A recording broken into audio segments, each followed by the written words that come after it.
এই যে সামনে আপনার আজকে কত তারিখ, 27 তারিখ, 4 দিন পরে আপনার একটা রাত আসতেছে 31st নাইট, অর্থাৎ ডিসেম্বরের 31 তারিখ শেষে রাত 12টায় যখন 00 হয়ে যাবে, ওই সময়টাতে আমাদের দেশের যুবক শ্রেণীর লোকেরা একটা পার্টির আয়োজন করে, বন্ধু বান্ধব মিলে সমাজের ভিতরে বাড়ির ছাদে, বাড়ির আঙ্গিনায়, বিভিন্ন উঠানে গান বাজনা, বিভিন্ন রকমের একটা আনন্দ উদযাপনের ব্যবস্থা তারা করে। এটাকে বলা হয় 31st নাইট। সহজে বোঝেন যে ইংরেজি নববর্ষ একটা শেষ, আরেক নববর্ষের শুরু, এই মাঝামাঝি সময়টাতে আপনার একটা সেকেন্ড মাত্র সময়, এই মুহূর্তটাতে তারা এনজয় করে। দেখবেন এই যে ঘড়ি, ডিজিটাল ঘড়ির ভিতরে দেখবেন যখন আপনার 59 সেকেন্ডের পরে 60 সেকেন্ড হয়, 60 সেকেন্ডে 1 মিনিট, কি বলেন ভাই? তো 60 কিন্তু ওঠে না, 00 ওঠে। খেয়াল করছেন? 59 হওয়ার পর 0000 হয়ে যায়, ঠিক না ভাই? তো রাত 31শে ডিসেম্বর রাত 11টা 59 পর আপনার পুরো ঘড়ির কাঁটাগুলো সব 00 হয়ে যায়। ঘন্টার কাঁটা 0, মিনিটের কাঁটা 0, সেকেন্ডের কাঁটা 0। এরপর আবার 1 সেকেন্ড 2 সেকেন্ড থেকে আবার স্টার্ট হয়। তো 0 হওয়ার আগ পর্যন্ত একটা বর্ষ শেষ হলো, সমাপ্ত। আবার 1 থেকে নিয়ে আবার নববর্ষে কি হলো, সূচনা। এই যে মাঝখানে এই বিন্দু পরিমাণে সময়, এটাকে বলা হয় 31st নাইট। এটা এই উদযাপন করাটা, এটা কোনোভাবে এটা মুসলমানীয় সংস্কৃতি না, এটা পুরোটাই বিধর্মী খ্রিস্টানদের সংস্কৃতি। নাউজুবিল্লাহ। আমাদের ছেলেরা, আমাদের সন্তানেরা, মুসলমান করে সন্তানেরা সেটা না বুঝে আজকে তারা সেই 31st নাইট ডে তারা আজকে উদযাপন করে। সে বুঝে না তার ইমান যে চলে যাচ্ছে, সে বুঝে না। যাদের বড় ফোন আছে, এখন থেকে গিয়ে আপনি সার্চ দিবেন গুগলে জানুস, JANUS, জানুস লিখে আপনি সার্চ দিবেন। লিখতে না পারলে আপনি ভয়েস রেকর্ড করবেন, দেখবেন চলে আসবে 2 মাথাওয়ালা একটা মূর্তি। কয় মাথাওয়ালা? একটা পিছনে মুখ, একটা সামনে মুখ, হাতের ভিতরে একটা চাবি, আরেক হাতের ভিতরে লাঠি।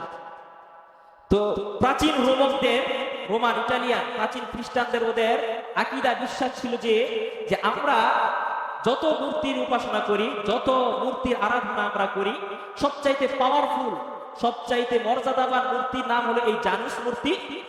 এই জানুস মূর্তিকে তারা খুশি করার জন্য তারা কি করতো, ওই যে 2টা মাথা ছিল, একটা মাথা পিছনে আরেকটা মাথা সামনে। তাদের আকীদা ছিল যে গত বছর যেটা চলে যাচ্ছে, এই বছরে আমরা যে ভালো ছিলাম খারাপ ছিলাম, আমাদের ভাগ্য নির্ধারণকারী এই জানুস। নাউজুবিল্লাহ বলবেন না? তো এই কারণে তারা এই দিনে তারা 12টা পর্যন্ত অপেক্ষা করতো জানুসের সাথে, যে মালিক খোদা, এই একটা বিগত বছর যা হয়েছে সব বাদ, কোনো অভিযোগ নাই, কোনো আক্ষেপ নাই, কোনো আফসোস নাই। সামনে যে নববর্ষটা আসতেছে, ওই বর্ষটার জন্য আমার ভালো হয়। এই কারণে তারা ওই দিনে ওই জানুসকে খুশি করার জন্য সেই দিন তারা আরাধনা করে। কি করে? আরাধনা করে। আর হাতের যেই চাবিটা, এই চাবিটা কোনো গোডাউনের চাবি না, কোন বিল্ডিং এর চাবি নাই, চাবিটা তারা মনে করে এটা জান্নাতের চাবি। নাউজুবিল্লাহ। তো এই কারণে তারা এই জানুস মূর্তিটাকে তারা খুব বেশি সম্মান দেয়। আর এই জানুস মূর্তির নামেই তারা এই জানুয়ারি মাসের নামকরণ করছে। নাউজুবিল্লাহ। তারা ইংরেজি নববর্ষের 12টা মাসের প্রথম মাসের নামে দিয়েছে জানুয়ারি, আর এই জানুয়ারির আবিষ্কার হয়েছে এই জানুস দেবতা থেকে। তাহলে এতক্ষণ যদি বুঝে থাকেন, তাহলে বলেন তো দেখি, এই যে 31st নাইট ডে যে উদযাপনটা করা হয়, এটা কি কোনো মুসলমানদের সংস্কৃতি? মুসলমানের সন্তান সেখানে যেতে পারে? এটা কাদের? খ্রিস্টানদের। খ্রিস্টানদের। তো তুমি মুসলমান সন্তান হয়ে তুমি কিভাবে খ্রিস্টীয় কালচারে তুমি লিপ্ত হচ্ছ? তোমার ভিতরে কি আত্মমর্যাদা ও প্রেস্টিজে বাঁধে না? আমি মুসলমান, সবচেয়ে শ্রেষ্ঠ ধর্ম, ইন্নাদ দীনা ইনদাল্লাহি ইসলাম, পরিপূর্ণ কমপ্লিটলি একটা রিলিজন আল্লাহ পাক আমাকে দিল, স্বয়ং সম্পূর্ণ একটা বিধান, সম্মিলিত একটা কোরআন আমাকে আল্লাহ পাক দিল। এরপর আমি কেন ভিন্ন ধর্ম থেকে, ভিন্ন সংস্কৃতি আমি কেন নিয়ে আসবো? এটা কি তোমার ভিতরে জাগ্রত হয় না যুবক? এই যে 31st নাইট ডেতে যারা আনন্দ উদযাপন করবে, এদের কোরআন থেকে সরাসরি 5টা ক্ষতি আছে। কয়টা ক্ষতি আছে? এই সবাই বলেন, কয়টা ক্ষতি? যারা 31st নাইট ডেতে যারা আনন্দ উদযাপন যারা করবে, যে যুবকরা, এদের জন্য কোরআন থেকে হাদিস থেকে আমি 5টা ক্ষতির কথা বলে যাব। কয়টা? 1 নাম্বার ক্ষতি হলো, এই ব্যক্তি মারা যাওয়ার সাথে সাথে তার হাসরটা হবে খ্রিস্টানদের সাথে। কাদের সাথে? নবীজি বলছেন, আমি খুতবাতে হাদিসটা বলেছিলাম, ক্বালা নবী সাল্লাল্লাহু আলাইহি ওয়াসাল্লাম, এই যুবকরা আকর্ষণ এদিকে,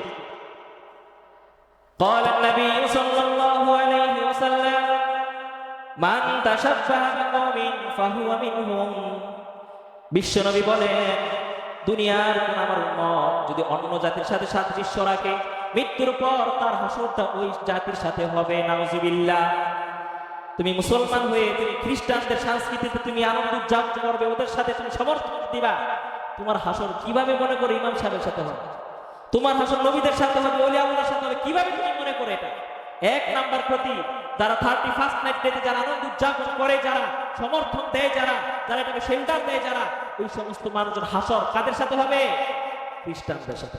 দুই নাম্বার ক্ষতির কারণ হলো এটা, দুই নাম্বার ক্ষতি হলো পরবর্তী বছরটা তার জন্য সবচাইতে ব্যর্থতা নিয়ে আসবে। নাউজুবিল্লাহ। সবচেয়ে বড় ব্যর্থতা নিয়ে আসবে পরবর্তী বছর। 31st নাইট ডে এর মাধ্যমে যারা বছর উদযাপন করবে, শুরু করবে, পরবর্তী বছর সবচাইতে জঘন্য হবে। কিভাবে? কারণ বিশ্বনবী বলেন, কুল্লু আমরিন জিবালিন লা ইউবদা বিসমিল্লাহ ফাহু আকতা আও আবতা। নবীজি বলেন, প্রত্যেক ভালো কাজ শুরু করতে হয় কার নামে? আর তুমি 31st নাইট ডে নতুন বছর শুরু করলা নাফরমানির মাধ্যমে। তুমি আবার বলো আগামী বছর ইনশাআল্লাহ সফল হব। 24 সালের সমস্ত ব্যর্থতা গুছিয়ে 25 সালের সফলতায় রূপ নিব। আরে বাবা রে বাবা, যুবকদের স্ট্যাটাস পোস্ট দেখলে মনে হয় আল্লাহ থেকে টেন্ডার নিয়ে এসে আগামী বছরে সফল হয়ে যাবে। তুমি বছর শুরু করতেছো আল্লাহর নাফরমানি করার মাধ্যমে, আর তুমি চাইতেছো 25 সালে তুমি সফল হয়ে যাবে। আরে বাবা রে বাবা, 25 সালে সফল হতে হলে 25 সালের বছরটা শুরু করতে হবে কার নামে? তুমি জীবনে কত বছর শুরু করছো গান বাজনার মাধ্যমে, এই বছরটা শুরু করো নামাজের মাধ্যমে, ঠিক কি না? 12টা পর্যন্ত বসে থাকো নামাজের জন্য, তুমি ওই আতশবাতি মোমবাতি ফানুস ফুটানোর জন্য তুমি অপেক্ষায় থাকো 12টা থেকে আমি ইবাদত শুরু করব। আমার এমন সময় 12 তারিখের ওই 31 তারিখের নতুন বছর শুরু হবে, যে সময়টাতে আমি থাকবো তাহাজ্জুদের অবস্থায়, যে সময়টাতে আমি থাকবো কুরআন তেলাওয়াতের অবস্থায়, যে সময়টাতে থাকবো আমি রুকুর অবস্থায়, যে সময়টাতে থাকবো আমি সিজদার অবস্থায়। এমন মুহূর্তে তোমার নতুন বর্ষটা শুরু হলে কেমন চমৎকার হবে, ঠিক কি না? তোমার সামনের বছরটা দেখবা ফুলে ফুলে আল্লাহ পাক সাজিয়ে দিবে, ঠিক কি না ভাই? তুমি গান বাজনার মাধ্যমে তুমি করবা, আবার চাও আগামী বছর সফল হইতে। 3 নাম্বার ক্ষতি, সময় কম। 3 নাম্বার ক্ষতি, হাসরের দিনে সে ঠেকে যাবে, হাসরের দিন আটকায় যাবে। আল্লাহর নবী বলেন, লা তাজালু কদাম ইবনে আদম হাত্তা ইসআল আন খামসিন আন উমরিহি ফীমা আফনা ওয়া আন শাবাবিহি ফীমা আবলা। বিশ্বনবী বলেন, কিয়ামতের দিন বনি আদমকে 5টা প্রশ্ন না করে আল্লাহ পাক ছাড়বে না। কয়টা প্রশ্ন? 5টা প্রশ্ন না করে বনি আদমকে আল্লাহ পাক ছাড়বে না। 1 নাম্বার, আন উমরিহি ফীমা আফনা, তোমার যে জীবন দিয়েছিলাম জীবনের সময়টা কোন কাজে ব্যয় করেছো। 2 নাম্বার, আন শাবাবি ফীমা আবলা, তোমার এই যে যৌবনকাল দিয়েছিলাম যৌবনকাল কোন কাজে ব্যয় করছো। যদি তুমি বলো তাহাজ্জুদে ব্যয় করছি, আল্লাহ বলবে, যা বান্দা তোর জন্য জান্নাত ওপেন করে দিলাম। আর যদি তুমি বলো 31st নাইট ডে থেকে গান গাইছি, কই যাই? 3 নাম্বার ক্ষতি, তুমি আটকায় যাবে হাসরের দিনে। 4 নাম্বার ক্ষতি, 4 নাম্বার ক্ষতি হলো তোমার মধ্যে জিনার গুনাহ হবে। নাউজুবিল্লাহ। তুমি বলবা আমি জিনা করি না। ও মুসলমান যুবক, শুধু লজ্জাস্থানে জিনা তা নয়, তুমি যে গান শুনবা কানেরও কিন্তু জিনা আছে না নাই? তুমি যে কথাগুলো শুনবা জবান দিয়ে গান বলবো জবানের জিনা আছে না নাই? তুমি চোখ দিয়ে ভিন্নারি দেখবে, এটাও জিনা। তোমার আমল নামায় জিনার গুনাহ লিখে দিবে কে? 4 নাম্বার। 5 নাম্বার ক্ষতি হলো এটা, তুমি কাল কিয়ামতের দিনে ময়দানে তুমি জালেম হয়ে সাব্যস্ত হইবা। নাউজুবিল্লাহ। জালেম। তুমি যে এই যে বিকট আওয়াজে ট্যাক্সিট বাজায়া গান বাদ্যের আওয়াজ করে হাজার হাজার মানুষের ঘুম নষ্ট করলা, রাতের আরাম হারাম করে দিলা, তুমি কি মনে করছো তুমি তাহাজ্জুদ করে জান্নাতে যাইবা? তোমার তাহাজ্জুদ কোনো কাজে আসবে না, সমাজ সেবামূলক কোনো কাজ তোমার কাজে আসবে না, দান খয়রাত কোনো কাজে আসবে না। তুমি রাতের বেলা মসজিদে ইমামের ঘুম নষ্ট করে গান বাজাও, আর তুমি পরকালে জান্নাত যাইতে চাও, তুমি সবচেয়ে বড় বোকা, তুমি সবচেয়ে বড় বোকা। আল্লাহ রাব্বুল আলামিন আমাদের সকলকে এই সমস্ত ঈমান বিধ্বংসী কাজ থেকে আল্লাহ পাক আমাদের সবাইকে, আমাদের সন্তানদেরকে হেফাজত করুন। আমিন। ওয়া আখিরু দাওয়ানা আলহামদুলিল্লাহি রাব্বিল আলামিন।